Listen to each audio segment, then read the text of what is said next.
My name's Helen Jackman. I'm Chief Executive of the Macular Society. Welcome to Top Doctors Peterborough.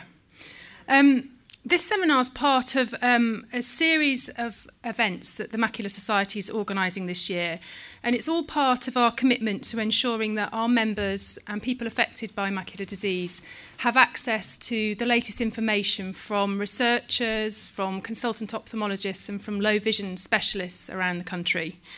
And we're really pleased to be working in partnership with the Royal College of Ophthalmologists to deliver this series of events. And I'd also just like to thank our two sponsors, Optelec and Dolphin. I hope you've had a chance to visit our little exhibition downstairs. Today we're going to hear from three speakers. You've probably all seen the programme, but we have three speakers that are going to cover information about the latest in macular treatments and services, an update on research prospects, which everyone's always very interested in, and also some information about the latest in low vision products. I'd like to now introduce our first speaker, who's Mr. Timothy Rimmer. Now, he's probably known to quite a few of you, I suspect. He's the local consultant ophthalmologist at Peterborough Hospital, and we're really pleased that Mr. Rimmer's taken time out of what's, as you all know, a very, very busy schedule for consultant ophthalmologists up and down the land at the moment. And he's going to talk to us a little bit about macular treatments and macular services at the moment. So thank you very much. Thanks very much, Helen. I'll basically break up my talk into a bit about the eye, about the anatomy and things. I'll be asking questions, so you have to sort of all pay attention. Then a bit about how the eye works, physiology and things. And then thirdly, about macular disease. And then we'll talk about the treatment, both present and what we're planning to do. Okay, so the eyeball, is, I don't know how much of you thought about it, but it is a pretty fascinating organ. And I think it actually drew me to medicine rather than going to medicine and thinking about eyes. I remember being fascinated. I don't know how much of you can remember from your biology O-levels and matriculations, whatever, about the layers of the retina. Yeah, any memories? Right, okay, we've got some work to do. So what I want to do is to take you through the structures of the eye. You have to use your imagination. So I'm going to try and scale everything up by 100. Okay, so the eyeball is about 1 inch in diameter. So we're talking about 100 inches, so I think it's just over 8 feet. So if you think about something the size of a small room. Now the cornea, which is the clear watch glass, that is about a metre. So that's about sort of this diameter. Inside, we've got the lens near the front of the eye, which is about the size and shape of a Smartie, but that would also be, on our large eye, about 1 metre across. The coat of the eye is only about 2 inches thick at the front, the cornea, and about 4 inches at the back. Now there's a nutrition layer called the choroid.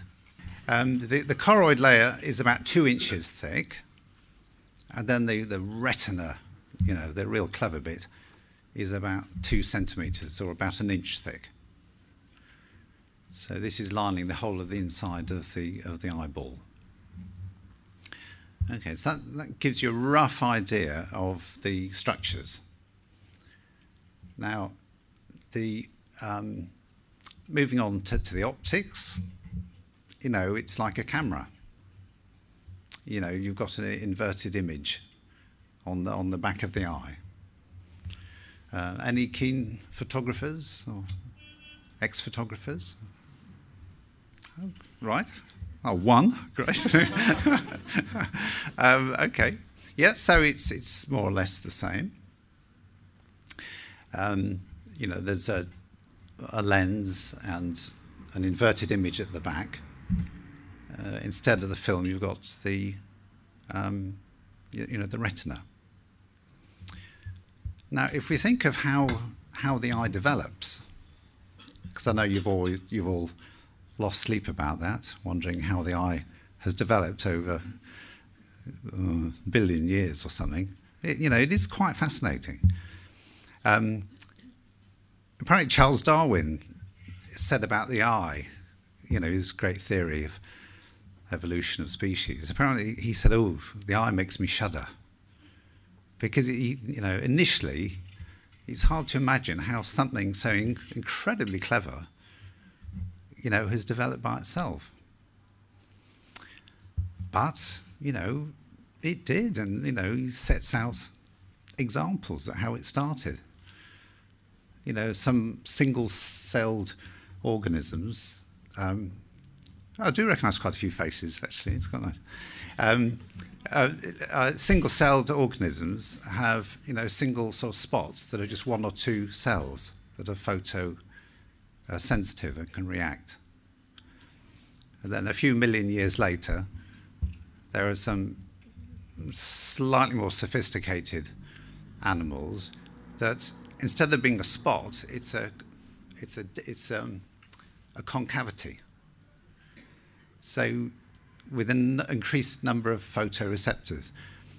So, the animal can begin to have some idea of direction of where the light's coming from.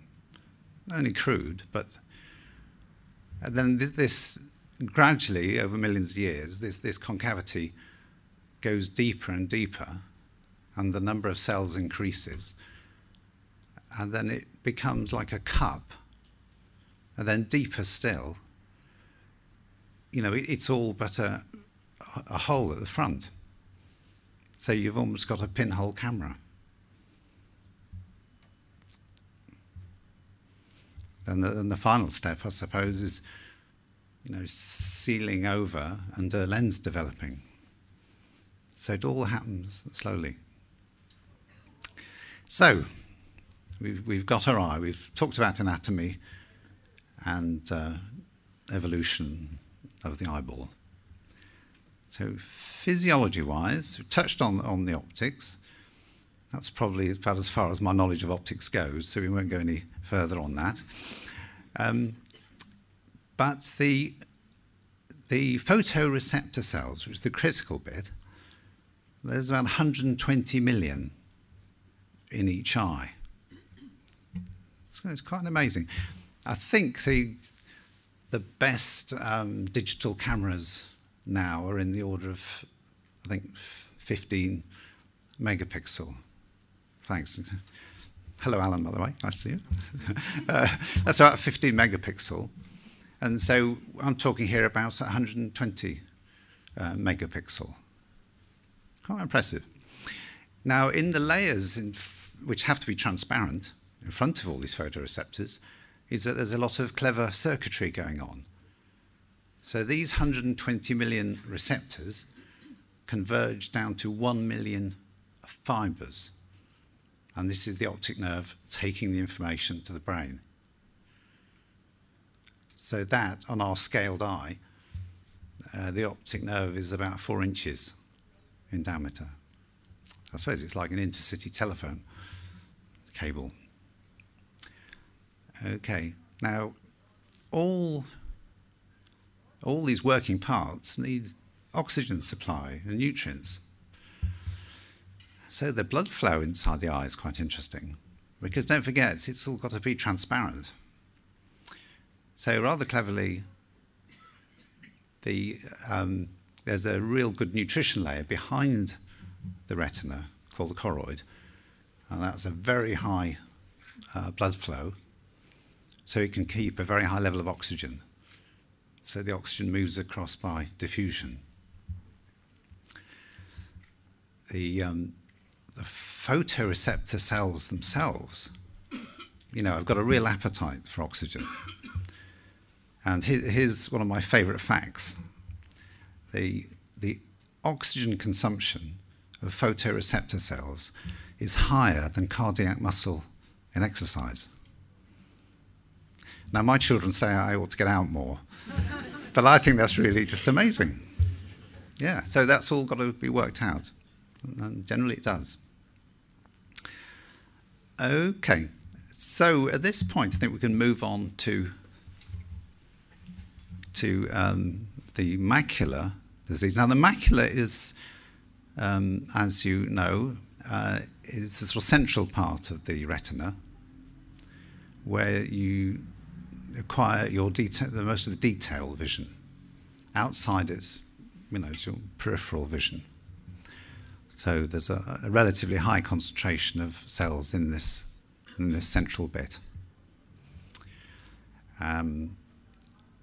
Now, what happens with macular disease? Well, as you know, there's the dry type, which is about 90%, and the wet type, which is 10%.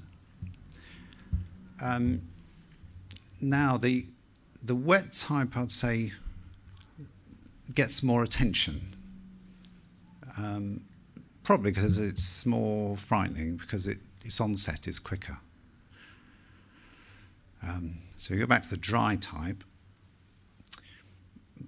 What we see is a build-up of a sort of passive biological end product material called lipofuscin.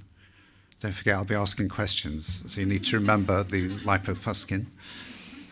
And Winfried at the back, your next speaker, can correct me if I'm wrong, that the drusen, the white spots, are they made up of lipofuscin? Yes, great. Phew. So there's a build-up of that, and whether circulation, I don't suppose anybody's absolutely sure, is not as good as it should be, but it just seems they look a bit moth-eaten. The centre of the retina, the macula. So you get a gradual loss of vision in a particular way that, for example, in the clinic, if somebody's got a bit of cataract and macular disease and trying to work out which is causing the problem, the patient whose problem is cataract will say that the vision is just generally a bit blurred. Whereas with the macular problem, they'll say, well, like letters are missing. They see parts of words, not all of them. So as a clinician, I'll be thinking, well, the main problem there is the macula. Now, with the wet macular disease, for reasons, we understand about risk factors, but there are components of inflammation, that the immune system is affected perhaps, and the inflammation triggers chemicals to be released, which are messengers of inflammation. If I thwacked the back of my hand, it would swell up because the blood vessels have been made leaky by messenger chemicals. And it's, if you bash yourself against anything. Same thing, really, that chemicals are released that cause growth of, release of this mouthful, VEGF, VEGF, vascular endothelial growth factor. And that makes vessels both leaky and sort of growing a bit more. And so you can imagine, again, in the eye like a camera, that if you had a great big sort of balloon of fluid underneath the film, it would cause distortion. Like the edge of a door would look curved when it can't be.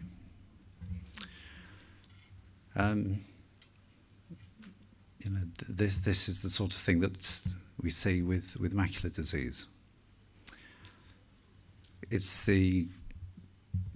I'm sorry, to a lot of you, I'm stating the bleeding obvious, but, I've just got to sort of talk here for 40 minutes. You'd all be sort of looking upwards saying, well, yeah, I know that. And it's the commonest cause of registered blindness in the developed world. Now, there's a lot of things that you could probably teach me. I mean, I bet. May I ask, how many of you, if you don't mind me asking, have got the problem of macular disease? Gosh, right, okay. Well, I could learn a lot from you about things that aren't in the textbooks. Things like how it affects you. I mean, occasionally, I struggle. It happened this morning coming out of the car park at the hospital, that I could see somebody, I hope I haven't got a problem, but I could see a sort of tall fellow sort of wave. I don't know if it was the light, but I couldn't see it was. But he clearly knew me, so I gave a wave back. And, you probably all had experiences of that hundreds of times, because, of course, you look completely normal. Well, you are normal, you know what I mean. Get out while we're going. But think about it before this talk. I mean, things that, I don't know, did you ever talk about things that, when you've got normal vision, you take for granted? Think about your own body. Now, say you had a lesion on your skin with normal sight, you look at it and say, oh, perhaps I ought to go and show that to the doctor. Well, what do you do? I can say this because I'm a doctor, but your urine. How do you know it's not got blood in it, or other things? I mean, do these things ever get talked about? Well, yeah, no, yeah. A lady on the front row just said you don't know it's there, and maybe that's just it. One less thing to worry about. Statistically, you're on a winner. Yeah. Okay, so that's a rough idea about what macular disease is.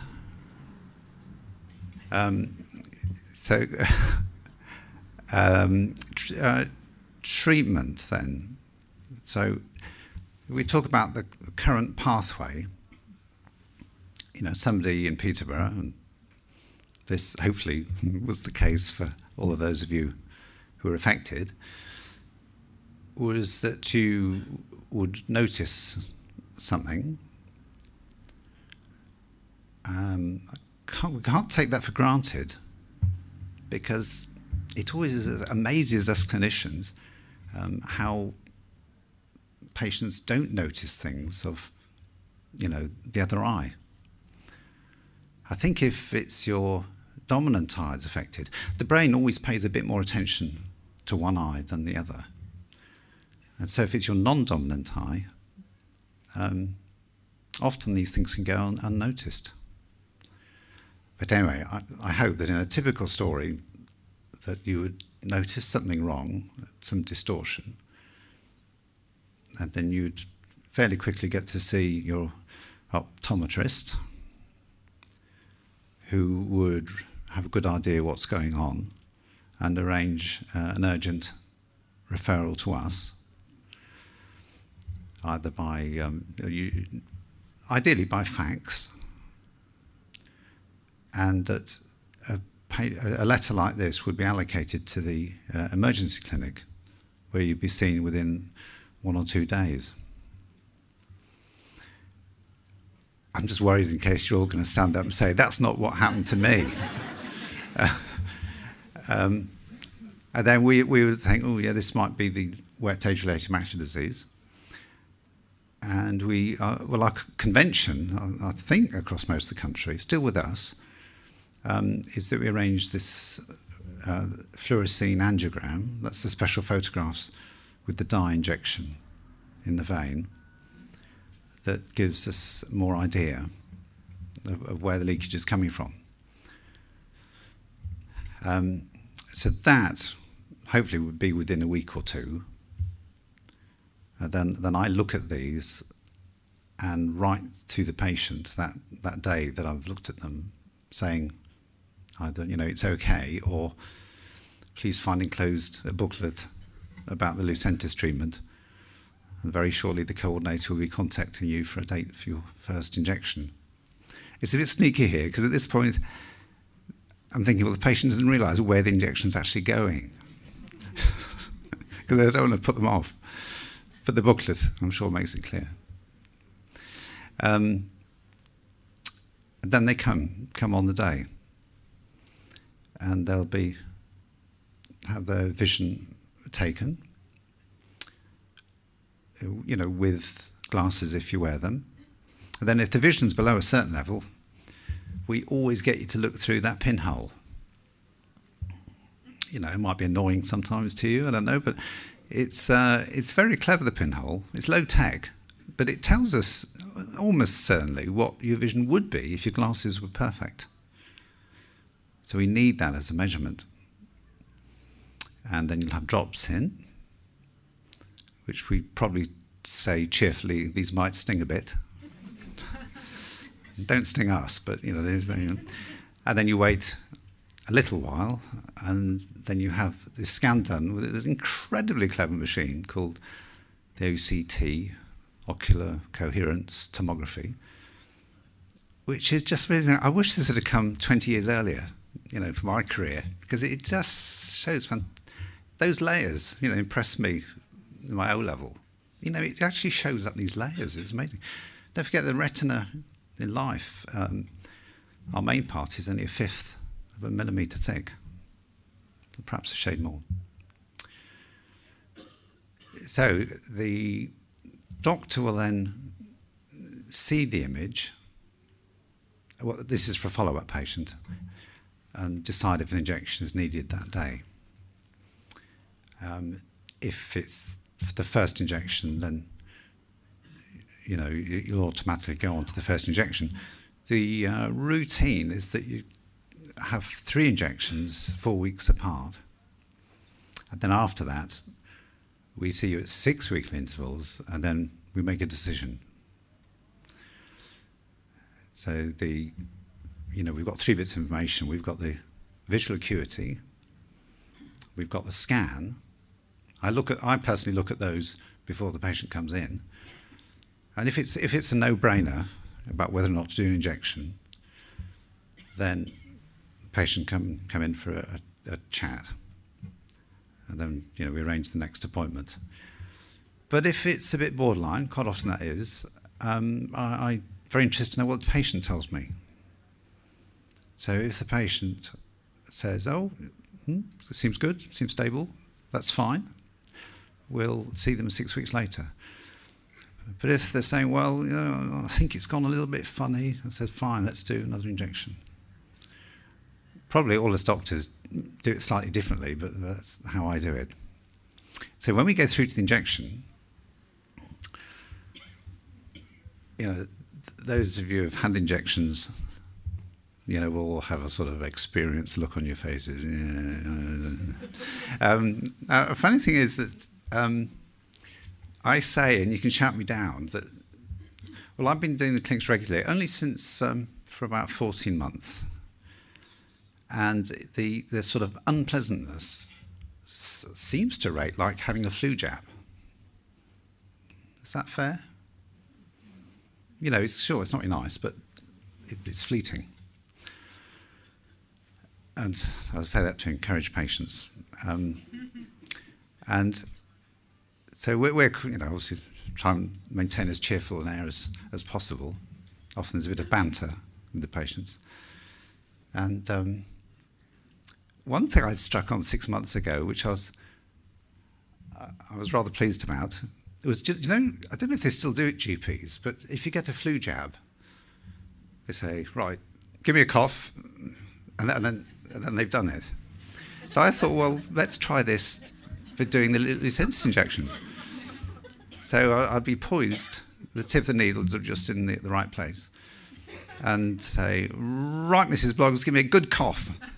And it's in. And it just makes my day when they say, oh, have you done it? And obviously that's really good.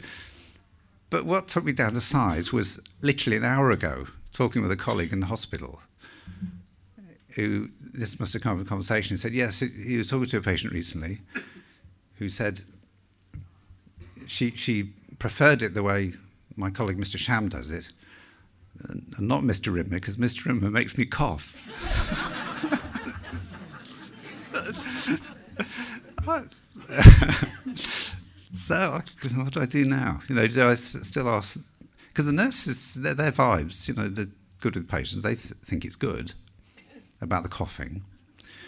So it'd be too complicated if I said to every patient, right, you know, would you like me to ask you to cough or not?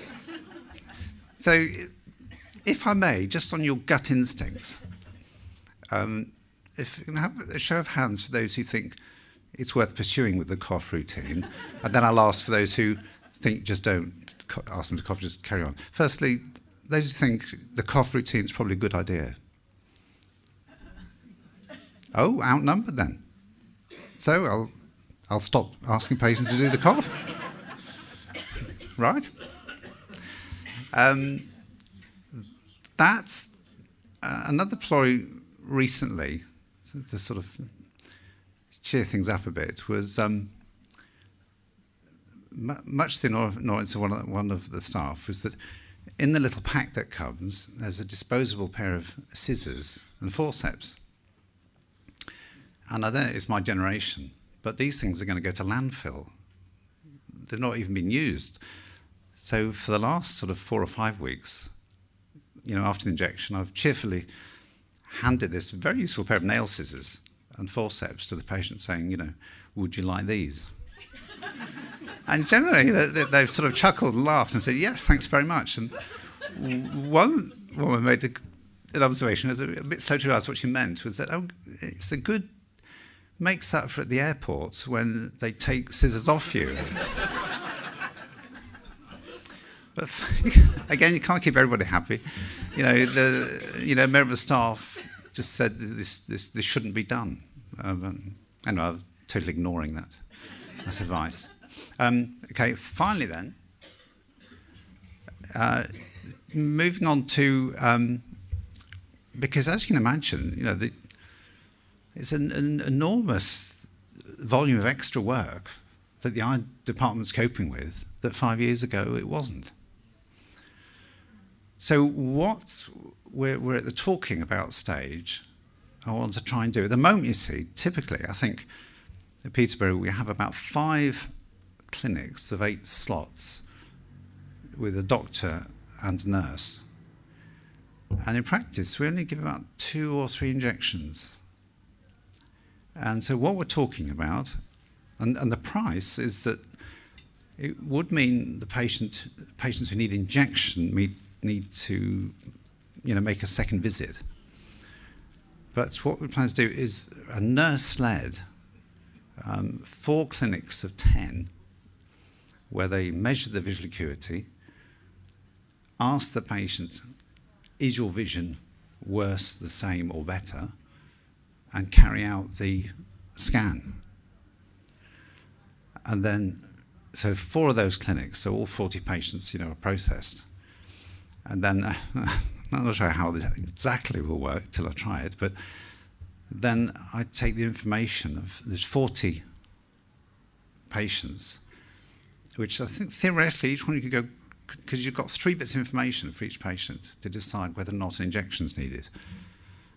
And then make a decision and make sure it's clear to the patient that the next appointment is either for an injection or for a follow-up.